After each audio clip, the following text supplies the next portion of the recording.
want to go. I just kept on doing what I was supposed to do. And so I was driving to the radio station. My opponent had over $20,000. I had less than $800. As I was in the radio station, the guy said, "You're going to make a commercial?" I said, "Yes." He said, "It better be a good one because that money can't go pretty far here." And I sat there in the middle control room and I was thinking. And here's what happens when you get still. Stuff will start coming. Something said, "Call your mama." You used to talk about your mother on the air all the time. Ask her to say a few words for you. That'll be a different kind of political spot. So I called my mama. And I had a gospel record playing in the background. And then I had my mother say, "Hello, this is Mrs. Mamie Brown. When I raised my sons, I raised them to be good children. When they got out of hand, I beat their behind and made them go right. Please vote for my son. He's a good boy." Usually in the state representative race, maybe 3,000 or 4,000 people will come out to vote in a primary. In that primary race, over 27,000 people came out and voted and said, "I'm voting for Les Brown because his mama said he's a good boy." I won, ladies and gentlemen. I won. So you've got to be willing to stay focused, to be creative, to be relentless, because things are going to happen to you when you're working on your dream, when you get on track. I remember when I first got involved in speaking, one of the main things that speakers like to do is speak to a certain association that they have over 10,000 of their sales reps that come to this convention. And I was relentless. I kept saying, "It's possible. It's possible." See, what I wanted to let you know and set you up for, because you said it's possible, don't mean that you're not going to have any problems. That Murphy's Law ain't going to come and slap you side the head. Old Murphy going to come visit you. He's waiting for some of y'all out in the parking lot. "Oh, you say it's possible. Okay, it's possible. You better get up." Well, I was working. I kept saying, "It's possible." They got other speakers on this program. I can be on that program too. I kept selling myself. I got all fired up. And I was calling them every day. And the lady finally said, "Mr. Brown, I tell you what, we want you to come in and talk to our sales executives. You got the kind of fire and guts that they want, that will motivate them. And let me tell you something else. We want you to bring your motivational tapes. You're going to need at least $50,000 worth of tapes." I said, "Is that right?" "Yes, because they want to keep that drive alive." I said, "All right." I called the guy who duplicated my tapes. I said, "Don, how you doing? This is Les. Let me tell you, I got a major speaking engagement." I said, "Man, it's a speaker's dream. I need over $50,000 worth of product." He said, "Les, you don't have that kind of credit." I said, "I know, but Don, I can sell that. Just right after the speaking engagement, I'll give you your money in 4 days." He said, "Are you sure, Les?" I said, "Yes, but I got a major speaking engagement, and they told me to do it." He said, "Man, that's a big order. Let me talk with the lady with you." I said, "Hold on just a minute, man." Call the lady back. "Hello, Evelyn, how you doing? This is Les Brown. I got Don on the phone. What did you say? Do I have the speaking engagement?" "Yes, you do." And what else you suggest?" "Les, our people, they buy a lot of tapes. Your tapes are very popular among them. I'm saying bring at least $50,000 worth of tapes, Les. You'll sell everything you got and more." I said, "Did you hear that, Don?" He said, "Yes." I said, "Now, if anybody else has to make a decision, are you the final person?" She said, "I'm the final person. I will send you the contract. I want you." I said, "Did you hear that, Don?" He said, "Yes." I said, "Oh, ye of little faith." I said, "Duplicate the tapes, man. Hung the phone up." Well, he duplicated the tapes. 1 week came by. I'm checking the mail every day. No contract. I said, "Come on, Murphy, don't start now, man. Come on. Come on, man, give me a break. Come on, you know, this ain't fair. Come on, man. Give your boy a break. Come on." I talked to myself, you know. I didn't want to call him right then. 2 weeks passed by. Murphy said, "Don't you think you ought to call him?" I said, "Okay." I called. I said, "Hello, this is Les Brown calling. How you doing, Les?" I said, "Fine." I said, "Evelyn hasn't sent my contract out yet. Any additional information you need?" "So, Les, you haven't heard?" I said, "No." I said, "Evelyn died." I said, "She died?" I said, "Did she say anything about me?" When I got home, I was so wiped out. And Murphy was in the house waiting on me. Murphy said, "Is it possible you want to listen to some of your tape?" But ladies and gentlemen, here's what I had to do. I had to begin to focus on what was the solution. That this was not the only place that I'll be able to sell those products. And as I began to challenge myself and got some help and support and some other input, I eventually did. It took longer, but it was challenging. But I did it. Repeat out to me, please. No matter how bad it is, or how bad it gets, I'm going to make it. I'm going to make it. Shake somebody's hand on your right and left and say, you got that right. I can have my dream. I can get what I want. I must be creative and never give up. Now, let me share something else with you, ladies and gentlemen. When you know within yourself that there's something you want to do, and I believe that all of us were born with a purpose, that all of us have something that we are supposed to do, that all of us have some goodness within us, and that goodness gives us a responsibility to manifest our greatness. And when you know that, you can feel it in your guts, and you know that you're deliberately operating below your potential. You've gotten comfortable. You stop expanding, you stop stretching, you stop challenging yourself. Let me share something else with you.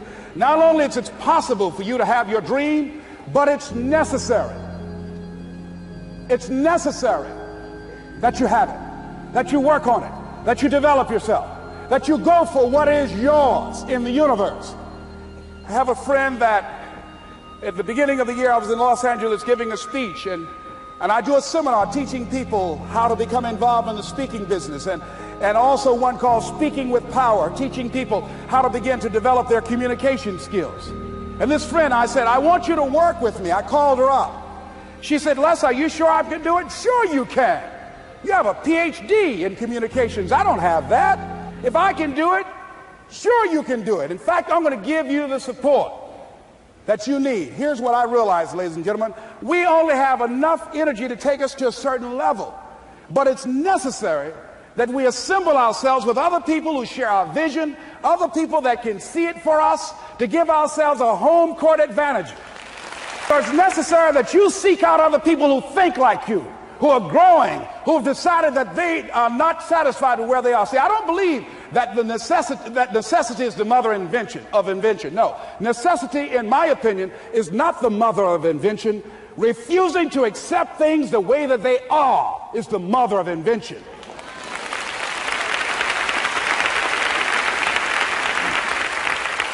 When you decide, I'm not going to settle for this, this is not going to be it for my life, I deserve more than this. See, that will start making you do some stuff. See, a lot of people go to work every day miserable, and all they do is just talk about how miserable they are, but they don't do anything about it. So I was telling her that I knew she hated her job with a passion. I said, you can do this. You got more going for you than I have going for me. And we've been going through this for years, ladies and gentlemen. She'd been to my seminar speaking for a living. She brought her husband, and that was one of the major problems that I realized that happened in her life. He couldn't see it for her. So you got to make sure that you have people in your life that can see it for you, that will encourage you. Non-affirming relationships can hurt you.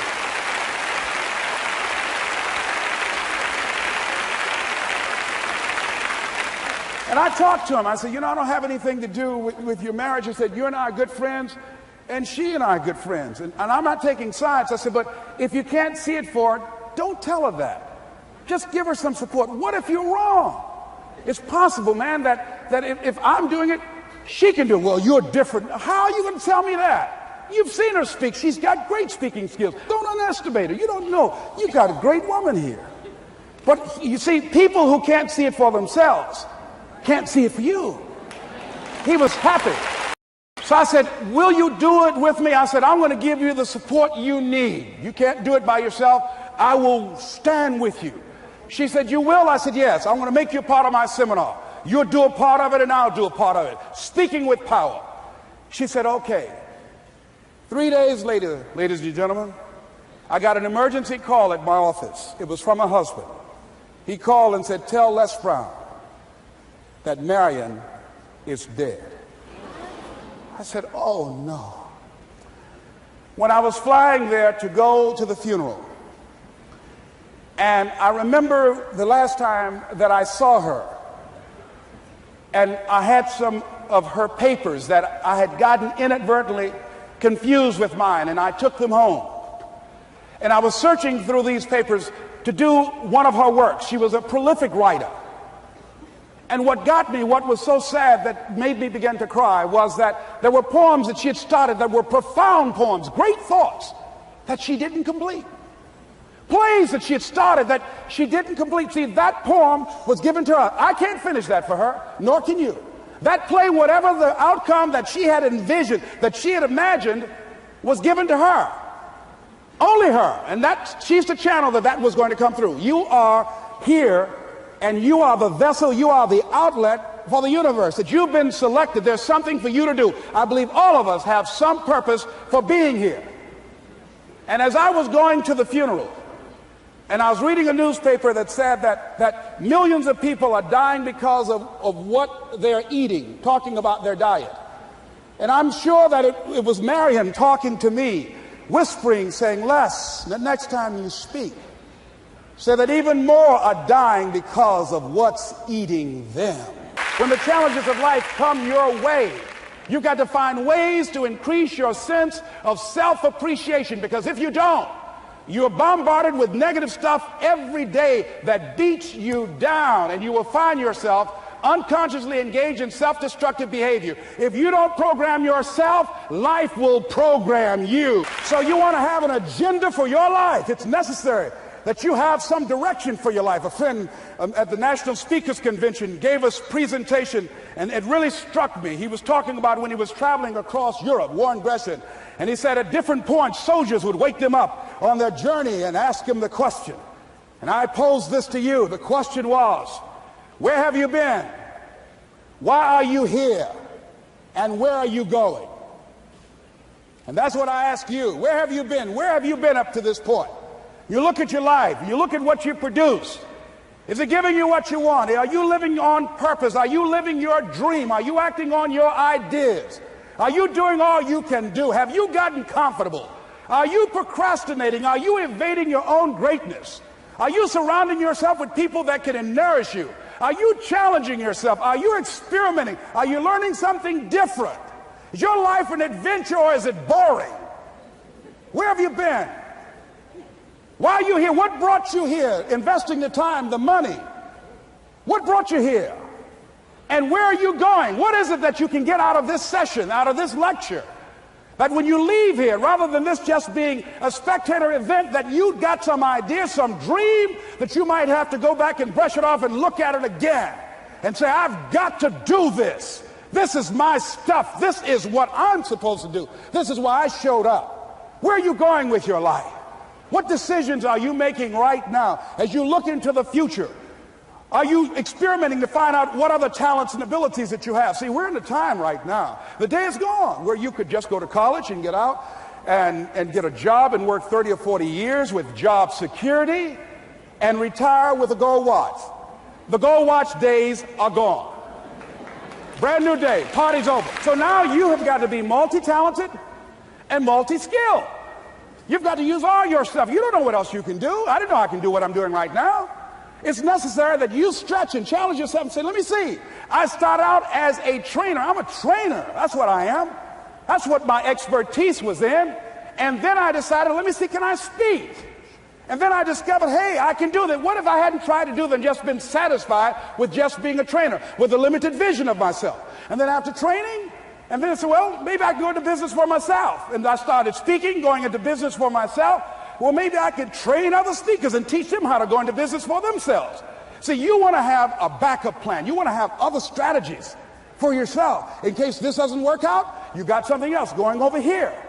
You don't want to ever put yourself in a situation where you have a limited vision and you're only using a limited amount of your talents, of your skills, and of your abilities. And I'm saying to you, it's possible you've got some talents, some ideas in you, your ability to do some stuff that you haven't even discovered yet. And I'm suggesting that it's necessary that you get outside of your comfort zone. It's necessary that you develop some new relationships where you can learn from people. It's necessary that you do reading, that you do research. It's necessary, if you're already involved in some business, that you don't be satisfied with where you are. If you want to make it today, it's necessary for you to constantly look at ways of getting better. Not only is it possible for you to have your dream, and it's necessary for you to challenge yourself to go after it and get better and leverage relationships that can help you get to where you want to go, but it's you. The major key to your reaching your dream, your living up to your greatness, your making your contribution is you. If the economy is good, fantastic. If the banks are loaning money, that's great. If people are positive, that's great. You don't have any opposition? That's great. But the major key to your making things happen in your life is you. When I wanted to get on public television, they told me, you can't do that. So wait a minute, I've seen these other people on. It's possible I can get on. Leo Biscaya, John Bradshaw. It's possible. Hold time out. Let's be realistic. Come on, be logical. I said, well, wait a minute. Why can't I do it? Well, let's look here. Think about guys who have credentials, all kind of credentials. You don't have any college training. They're not going to put you on television. Give me a break. I said, thank you for that. God love you, and I'm trying. And went on about my business. You hear me? Let me tell you something. What people think about you and the possibilities for your dream is none of your business. That's their business. They have no imagination, ladies and gentlemen. They're living out of the past, out of their memory. Their attitude is it can't be done because they haven't seen it. They're judging according to appearances. The people that are going to make it in the future, the people that are making it today, let me share something with you. History is being read, but it's also being written by people with imagination. So I went to the next mode, necessary to start talking to people and seeking and asking for what I wanted and leveraging relationships and trying to find out how did the people do it that went ahead of me? How do they do it? And then what is it I need to do? How is it I need to train myself, to develop myself? What's the resources that will be required in order to make it happen? And as I start seeking out and asking questions, I started running into people who said, I know someone who can help you do that. And they helped me get connected with those people. Remember, we have so much energy that can take us so far. It's necessary that you hook up with some other energy that can take you to the next level. I hooked up with them. They said, let's go. I said, away we go. And guess what? Here we are. I love it. You want your stuff? It's necessary you take responsibility for it, that you make it happen, that you don't give up, that you don't take any objection or disappointment or defeats personally, that you keep on keeping on, that you don't decide that I can't make it because you can't see the light at the end of the tunnel, that you realize that's a part of the program. And here's something you've got to resolve. Say this to yourself every day. See, as long as you're breathing, you got a shot at your dream. That's the way I resolve. Say this, please. It's not over until I win. You got that right. Not over till I get through. It's not over till I get over. Not over till I get what I want. Door can't open today, look out. I'm going to come back and take the hinges off. That's how you got to do that. You've got to have that kind of courage, that type of determination. If you want to make it happen, it's you. That you've got to take personal responsibility to make it happen. That you have got to own what it is that you want to do. If it's taking care of your well-being, if it's making a difference in our school system, if it's working with senior citizens, if it's to protect our ecology, if it's to create an economic renaissance, if it's just to take yourself to another level, it's you. You've got to make that happen. We can point out many things that can make it inconvenient or can slow us down, but ultimately, it's on us.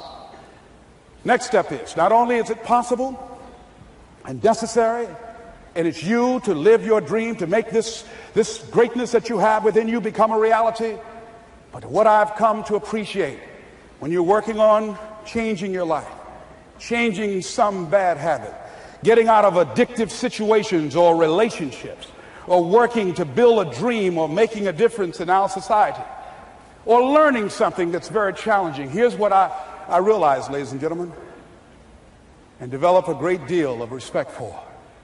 It's hard. Easy is not an option. It's hard living. Life is hard. See, it's hard when you are 49 years old, been working on a job for 17 years, and they come in and tell you you're finished and give you 1 week severance pay. And you got to start all over again. It's hard when you are married and raising children and your children are crawling and your husband dies unexpectedly. It's hard handling just the tragedies of life. It's hard when you're working on something and you put everything you have in it and it doesn't work out. You lose your money and other people's money. It's hard. It was rough when I lost my job and I could not find a job. It was humiliating and embarrassing, borrowing money, and then I couldn't pay the money back when I told them I would. That's rough. How people look at you, how they respond to you. It's very hard. It's humiliating. Here's what I discovered that happens to you in life, that you will go through things, and while you're going through them, you can't understand why it's happening to you. But after you go through it and you get back and you look at it and you say, oh, now I understand why I needed that lesson. Have you ever happened to you? Raise your hand. Has it ever happened to you that I couldn't understand it then, but after I got through it, then I saw that was preparing me for bigger and better things. That as you go through the challenges of life and you look at it and embrace whatever comes to you, don't run from it. Step toward it. Don't try and duck it like most people do. See, most people want it easy. See, easy come, easy what? Easy go.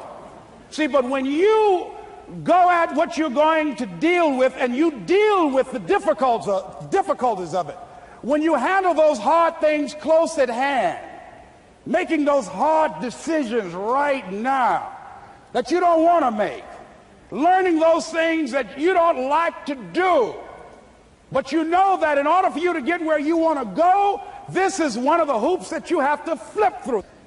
And I'm saying to you, whatever you got to do, do it, because if you don't, life is going to whoop you until you surrender and say, okay, all right, I cooperate, okay, I learned, okay. They had to wear me out a long time. So if it's hard, then do it hard. Now, how do you hang in there during the hard, difficult times, Les? You must have faith. You've got to believe in yourself. You've got to believe in your abilities. You've got to believe in your service, your company, your ideas, unquestionably. You've got to have faith, and that faith gives you patience. That is not going to happen as quickly as you want it to happen. A lot of things are going to happen that will catch you off guard. And so therefore you've got to deal with and handle it as it comes. And not only that, but that faith and patience drives you into action.